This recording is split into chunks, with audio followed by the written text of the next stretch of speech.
Viva Nossa Senhora Rainha do Brasil! Viva Nossa Senhora Mãe de Deus!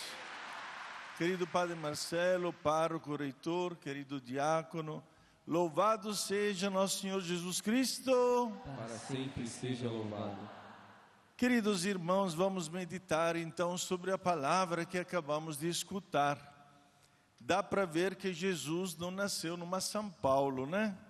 Porque só fala de campos, só fala de espigas. Justamente a Palestina, naquela época, era até hoje, é uma terra onde se semeia e se colhe, uma terra muito fértil, né? E tinha, com certeza, campos de espigas, de grão, de trigo. Então, com certeza, Jesus tem bem na frente dele, todo o processo agrícola, digamos assim, da agricultura. E, logicamente, todas as parábolas que ele conta se referem justamente àquilo que ele estava vendo lá. Estava vendo um campo cheio de espigo, cheio de grão, cheio de milho e assim por diante. Ele vai explicando, vai dizendo. E a preocupação dele qual que era nestas duas parábolas que nós escutamos? De mostrar para os seus ouvintes e para mostrar para nós também o que é o reino de Deus, o que é o reino dos céus. Se fala tanto de reino, mas de que reino está falando Jesus?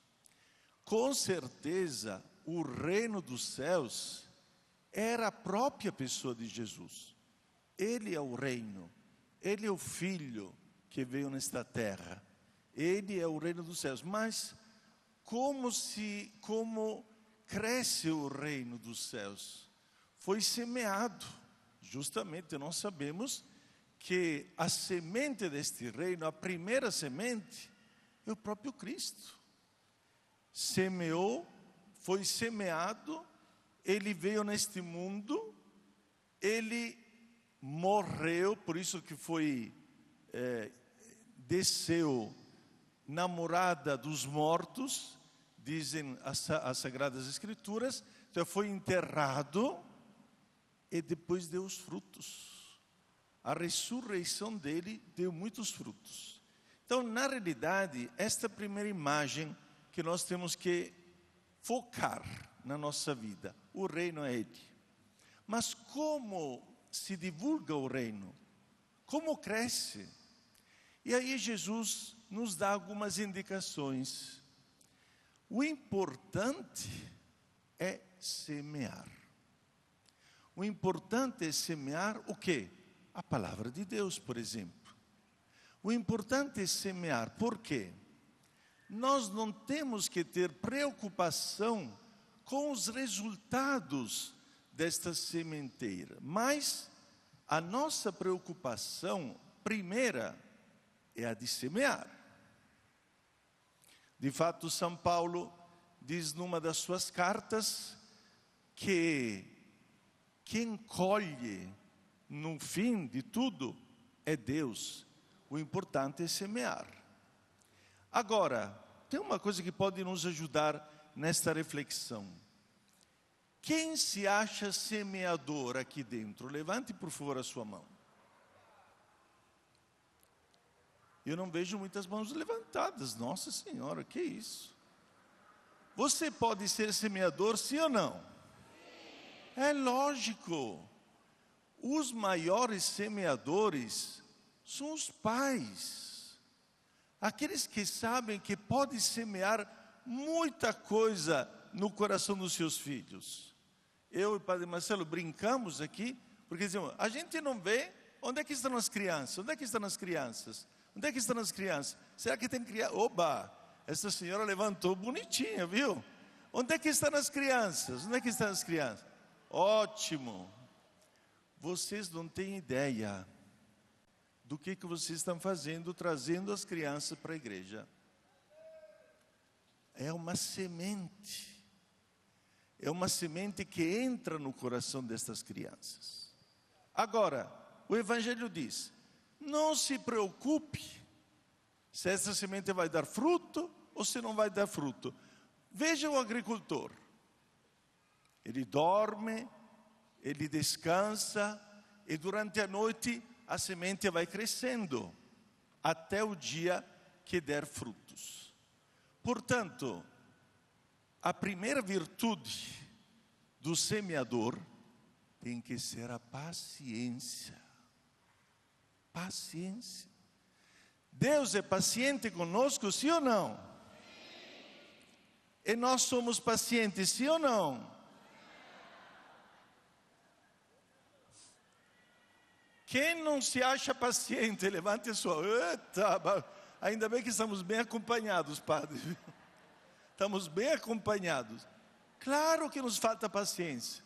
Nós gostaríamos... Hoje, veja só, a tecnologia de hoje é a tecnologia do clique. É ou não é? Dá um clique e já se abre o mundo na sua frente.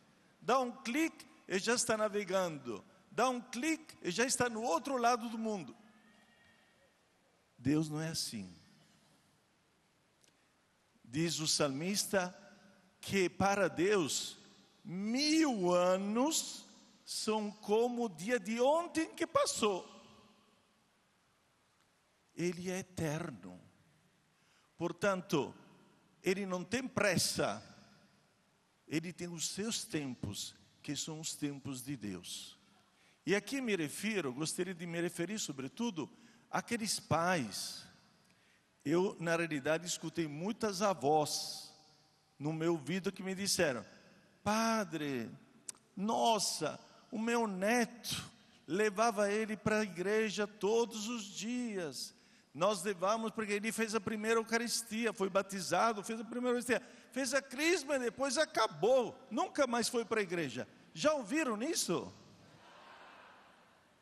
Aleluia, hein? Mas cadê a paciência? Se algo foi semeado, diz o evangelho de hoje, com certeza um dia vai brotar. Um dia vai dar os seus frutos. Cabe a nós calcular o tempo, hein? O tempo não é da nossa conta. O que cabe a nós é acreditar que a semente que foi lançada tem uma energia, uma potência extraordinária, porque vem de Deus.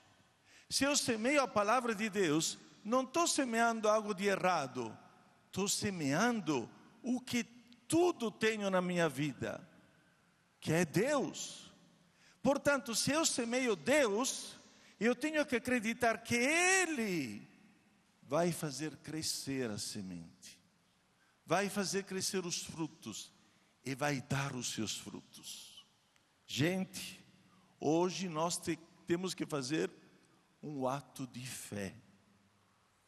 Acreditar. Tudo aquilo que se semeia, antes ou depois, vai dar os seus frutos. Amém? Quem concorda comigo, diga eu. Nossa, muito fraco. Diga eu. Também não precisa estourar o meu ouvido, viu? Já escutei. Agora, vejam só. Vamos dar mais um passinho à frente. Eu gostaria, antes de passar a segunda parábola, de dizer em 2 palavrinhas uma experiência que eu fiz. Eu estive na Guiné-Bissau, na África, muitos anos atrás, como missionário. Eu fui lá visitar a Guiné-Bissau com um grupo de seminaristas. E fomos parar numa comunidade da Guiné-Bissau que se chama Susana. É uma comunidade lá de um povoado, digamos assim. Me contaram a história deste povoado. Eu fiquei chocado. Um dos nossos padres missionários do PIME foi lá, ainda no começo, lá do 1900. Foi naquela comunidade e lá não tinha um católico. Porque na África tem várias religiões. A religião afro, por exemplo. A religião animista. Então, não tinha um católico. Mas ele acreditava na palavra que acabamos de escutar. E o que ele fez? Ele montou o seu barraco e começou a trabalhar com aquele povo. Ia na lavoura, ia nos arrozais, fazia tudo aquilo que o povo fazia. E uma certa altura de mais, quem é esse branco que vem aqui fazer o nosso trabalho? O que ele quer? Ele silenciosamente continuava a trabalhar, mas tinha um particular, que na noitinha, no barraco dele, ele celebrava a missa. Os primeiros que se aperceberam disso foram as crianças, e foram lá na janela para ver o que o padre estava fazendo. Padre não, porque eles não sabiam quem é que era padre. Foram lá e viram, que esse homem, o que está fazendo? Passa um ano, passa o segundo ano, passa o terceiro ano. Gente, depois de 17 anos, começaram a perguntar: padre não, porque nem sabia que era padre, o que você está fazendo aqui no nosso meio? Aí ele começou a dizer: eu tenho uma outra religião diferente da sua. Que religião é, padre? É a religião de Jesus. Quem é Jesus? E aí o padre começou a fazer catequese. Repito, depois de 17 anos. Começou a dar catequese. Aí eles entenderam. E o primeiro grupo começou a falar para ele: padre, nós queremos ser batizados. Depois de 17 anos de presença silenciosa. Vou dizer o nome até, era Padre Marmude, se chamava. E aí, depois dos primeiros batizados, vieram os matrimônios. E depois dos matrimônios, o povoado aumentou. Hoje, Suzano é o povoado mais católico de toda a Guiné-Bissau. Eu fui lá e me levaram no cemitério, onde ele está enterrado. Gente, tinha fila de pessoas que iam lá rezar no túmulo dele. A semente cresceu? A semente trouxe frutos? Depois de 17 anos. Então, este é o evangelho de hoje. Paciência. Se hoje não vai na igreja, o seu neto, seu filho, reze por ele. Peça a Deus por ele. Você acredita que a semente dará fruto, sim ou não? Sim. E aí vai acontecer, com certeza. Vou contar para vocês uma outra experiência. Hoje é o dia das experiências, viu? Nesta semana, já me aconteceu esta semana eu fui num encontro de sacerdotes, de padres, não era da nossa diocese, era outro grupo de sacerdotes religiosos. E de repente vem um padre falar comigo: Dom José, eu posso falar uma coisa para o senhor? Pode. Eu não neguei para ninguém, viu? Pode falar comigo. Eu gostaria de dizer uma coisa para o senhor. Eu estou acompanhando um jovem, vocacionalmente, quer dizer, um jovem que está pensando de ser padre na vida dele. Eu disse: que ótimo. Não, mas o senhor não sabe. Quando eu perguntei para ele: como é que nasceu a tua vocação? Como é que você sentiu o chamado? Aí ele me falou que estava numa paróquia, foi crismado pelo senhor, e quando o senhor saiu da igreja, já estava no carro, mandou parar o carro, chamou ele perto do vidro, e o senhor falou para ele: você já pensou de ser padre? Ele não deu nenhuma resposta naquele momento. Se passaram 5 anos daquele momento. Aquela sua pergunta tocou o coração daquele jovem. Hoje, ele está fazendo acompanhamento para poder entrar no seminário. Uma semente foi suficiente. Eu nem lembro mais quem era, imagina, 5 anos, eu não lembro mais quem era, não tenho nem mais ideia de quem é que fosse esse cara aqui. Não sei nem o nome, nem o sobrenome, nem a cara. Eu sei só uma coisa, que Deus me tocou. Ele disse, esse é o meu chamado. Eu não sei, mas o Espírito Santo trabalha, viu? Não por minha causa, se fosse por minha causa eu perderia todo mundo, mas é por causa dele. Então, uma sementinha. E agora vou aproveitar, porque hoje ordenei 7 padres. Pai, mãe, você que tem crianças em casa, coloque esta sementinha no coração do seu filho ou da sua filha. É como se Deus estivesse te implorando.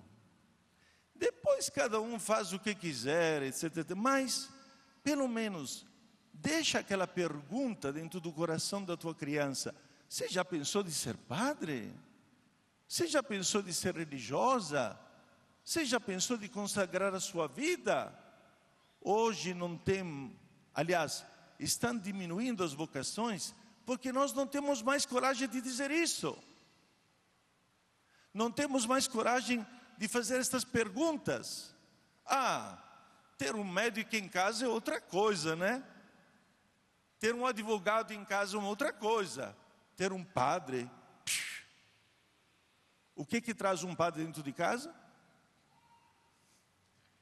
O padre Marcelo sabe, porque a experiência dele vai nesta onda.